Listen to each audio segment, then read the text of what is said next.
gosh, where do I start? First of all, of course, first and foremost, congratulations, Jesse, for an amazing week, and you've had an amazing season. It's always a pleasure to share the court with you. I definitely learned so much, especially from your forehand lines and your backhand crosses. So I'm really looking forward to hopefully many more finals with you. So thank you, Jesse.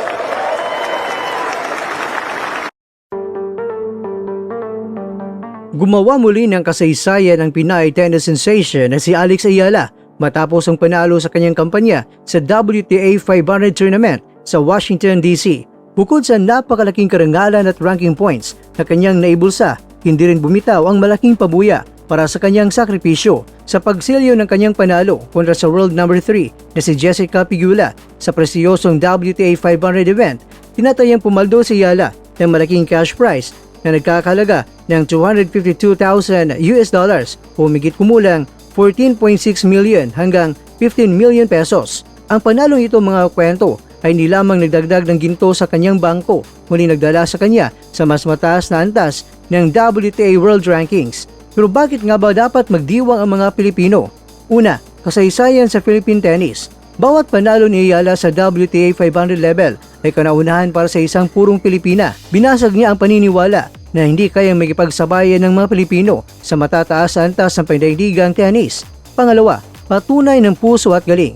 Hindi madali ang landas na tinahak ni Alex mula sa Rafa Nadal Academy hanggang sa matitinding laban sa Amerika at Europa. Ipinapakita niya ang tatag ng loob ng Pinoy ay pang world class. Pangatlo, inspirasyon sa kabataan.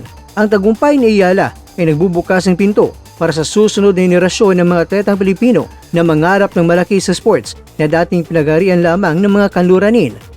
Ito ay para sa Pilipinas, isang paalala na bawat raketa na ibinabato ni Ayala, buong bansa ang kanyang binibitbit.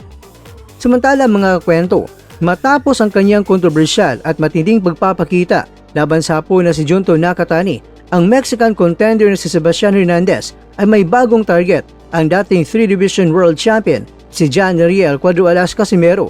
Matatanda ang si Hernandez mga kwento ay nagpakita na walang takot na estilo ng pagkipagpalitan ng pukpukan kay Junto Nakatani na nagpapatunay na isa siya sa tunay na Mexican warrior na may matigas na chin at walang humpay na pressure. Pero bakit nga ba galit at gustong makabawi kay Casimero?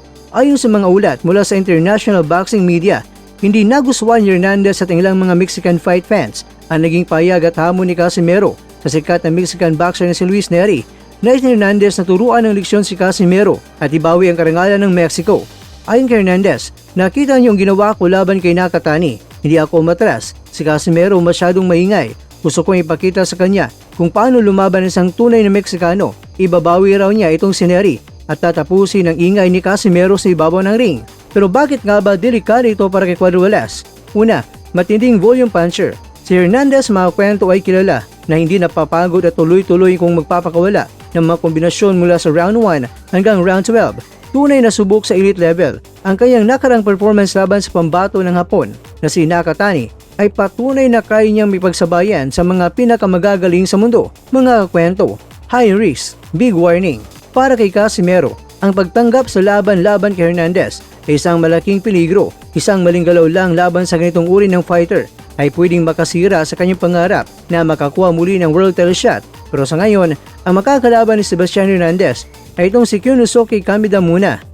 Well mga kwento, mananatili ba ang angas si Cuadro-Alas o si Hernandez na ba ang magpapadapa sa pambato ng Pilipinas?